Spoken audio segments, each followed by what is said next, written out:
Abisia me watching me ha me say mo adwo ebio Ghana TV eso eni first time ni a woni edi ahyiamu dia eni na mesero se bo modern like follow subscribe we are no comment perfect na we a wa na gombia kese pa e de amofoforo no so atimi anya bi ahwe all social media handles YouTube, Facebook, everywhere you go bia na Ghana TV nti we dey say bo modern subscribe follow na subscribe na the flight that sign to bia wa chese sabre ye na mu na busia se enne ye wi omuhyen no be say my dear passenger fasten your seat belt na busia se edian na ewo mu kame ho ne fa asida kase pa emfa ma ya boafo abre na bi na utimi so the flight dwuma dey asset Kinaata Bar Center and Glitter and Glow Cosmetics and Janelle Organic Foods wo dey nesesere nku papa ditiye wati ase wi ya no akwakohwe opum nyina e dey free Kinaata Bar Center for akache wo ye tuntum anase kokko santwere nsawan cross ene ho na mdua ne di ase pa dia ni nyina ko na afia na Glitter and Glow Cosmetics for nkonko nkita ho wo my Ghana mu abochire ba bia na wonsa ebetima account dey hia ne se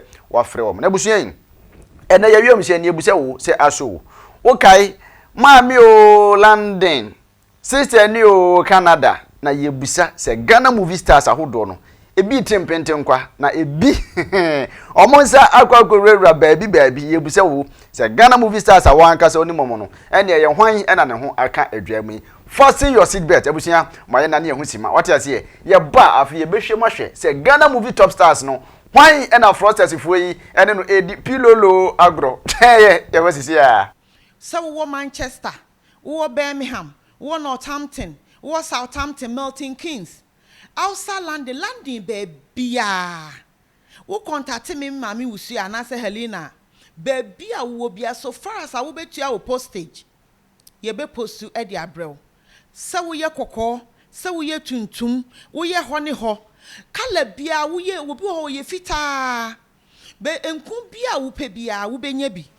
ana obi wo ho a wasra I had enku no odin no na ma ne kala no ne body na ye basa hydroqueen no asai kala no na se wunya Glitter and Glow na wo start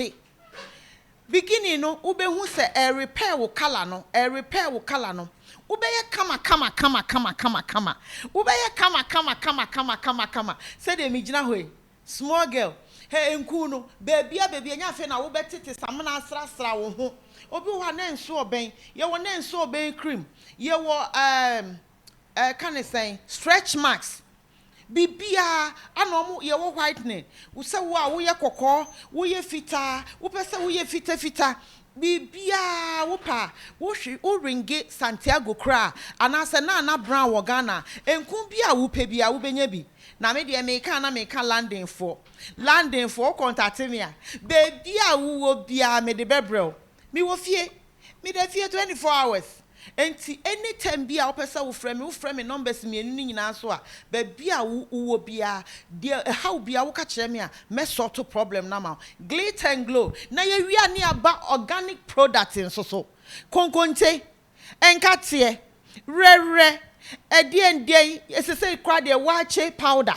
ye wo prekese powder ye wo ginger powder ye wo honey wo ho bibia konkonte ye echese enwo zomi everything bibia wo de wo hwehwe sa product ya Ghana hwehwe na brown anase Mr Santiago eba landing so a contact mami wusu ya Helena bibia wo bia no ye di bibebro bibia wo ho wache powder kran so e wo ho enti bibia ni ho a wo hwehwe a won sanka enti ni nyina ye Glitter and Glow abusia za mu akwa babio afi na se woni ye de ahyiamu de na me kanfo Ghana TV e de amount bonti se wo be subscribe wo be follow wo be comment na ofi wi a wa share ma bibia etimi akoso kama na abusia yin maami o London sa agroi e ba be theater sipa wo my Ghana mu a kamia kwa se wo mobile money wani ana ho se ikim wo be di agro be se na monkey dey work abon the chop wo ye adwuma wo sika na afi ye twe wo be se oni nkofo edi chemu pesa na Ghana legendary and Ghana movie legend baako the din ya the KOFI Agya Koo say aka gbedam say sabre wase eka kete Agya Koo si wo kire mu am won ka bi se mu won ko nkote ani phone ring hello ya send this ikabi di amount na nkofo bi person mo fraud the mobile money account no enti bo modern na yesi na esi enche process na Agya Koo se hwe mi ankasa mi medwa for ya kra ansa na wo usio eba beto yenko na fa wani ene waso ko ne kokotie legendary Agya Koo abrante kwan ya process yi ade ono efa so ne kwan ya ono so woni omusi di nkomo na busu yi obesi it fertilize your eye yenko na so fa wani kotwa usi ene waso yi ko ne kokotie bi na afi ye ba afi de wo mu bia no ya sa de beto so ede ama o yasi KOFI edu bema Agya Koo abrante bidam King Kong ba akupe Ghana for this year metimi baby metimi baby die me di kura minya papa ya frame daddy mpache wanya call bi on phone so mpache o me fraud why or the automatic receiver bi ato why you senti o check your account na na say o ko bu code na o be withdraw sika na misika na bi da me phone so die me di kura minya he bra mon fa adwon na nya ye o ye se muni ma onko busa kwasi buadi tama ye wisu phone na me phone no me wisu ni say the be business the be adwuma papa me mfa nye fraud me mfa mokro no me wakati no nti waso me hwe me code ayina number dey kan frame na me nchoro nto obesa frame na mabobo ama no ye na me ankasa me sole anopa na me huru manima aya na me di frisiru sei na me de ba form me mfa free form na me de akosoro bra me ni bedi abede no enembre se de mesi aguro wad no jai wati ja kura na de me medi kura minya kakra dame no humi mobo na me fanidi ade osi amaga de bla ne besi asamankwan emfa bi nyami bi oda emfa bi nyami bi oda wati we de be yami ama me nchire me wo mu wodi a fa kokoye ho aya fa ko ne fa kokoye obi te se fa koye akrobeto fa koye beautiful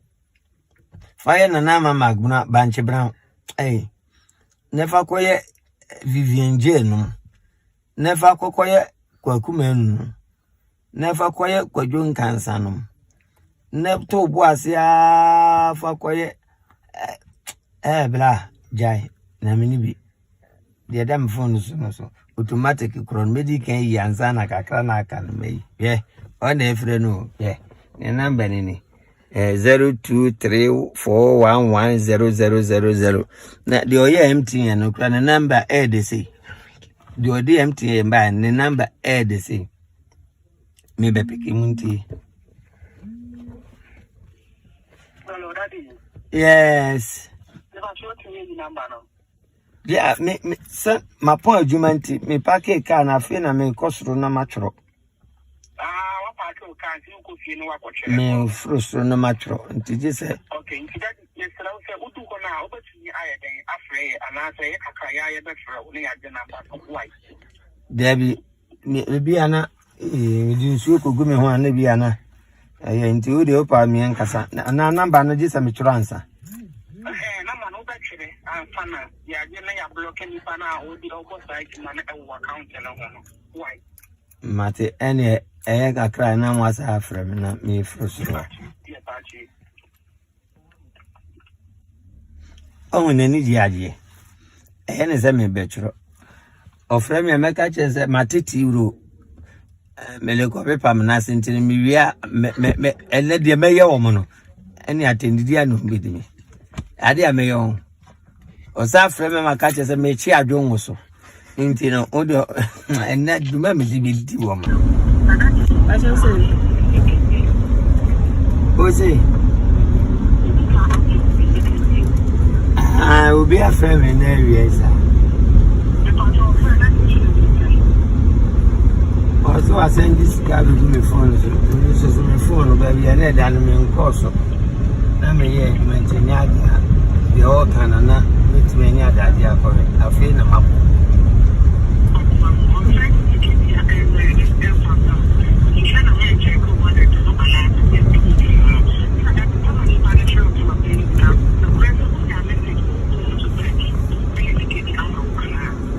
class message phone no me ho afi na ma be family a message bia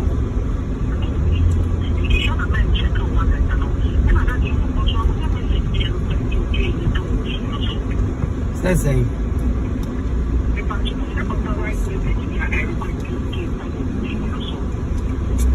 I imagine my sosa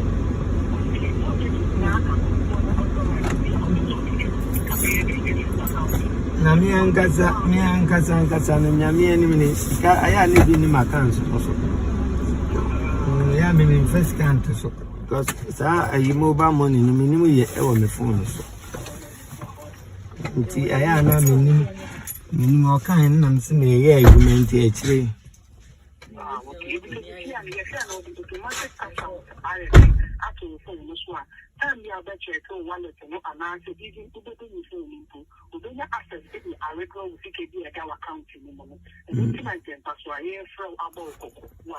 Matthew Medasi.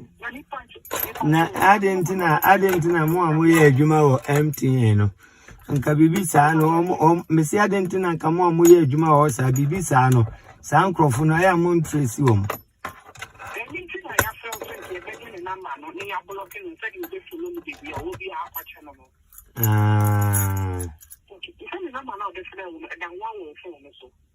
Ene di se metumbo asehwe.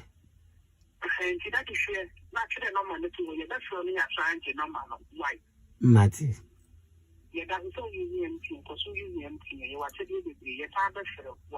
Mati. Yo.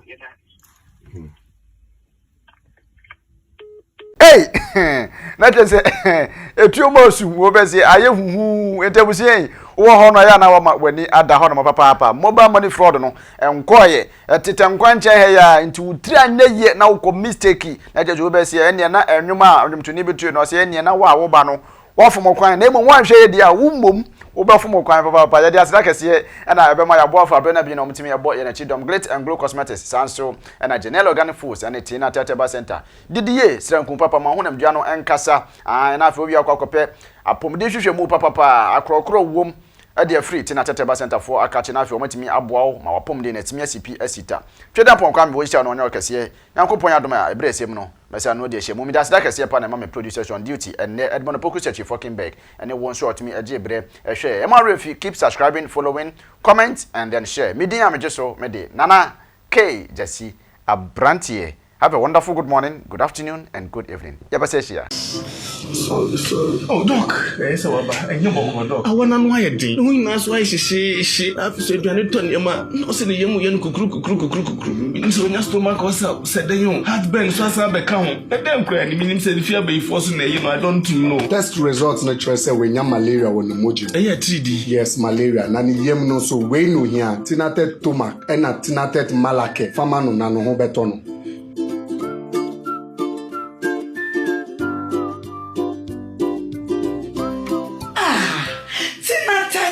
Malake, anything at a tomac.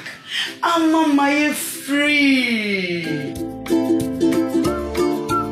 Kinaata Malake, eyema obi a wanya malaria fever. Na Kinaata tomac mixture, eyema obi a wanya heartburn, indigestion, na ne yem eye ne ya. Kinaata tedroi, FDA ahwehwe magye atum se eye.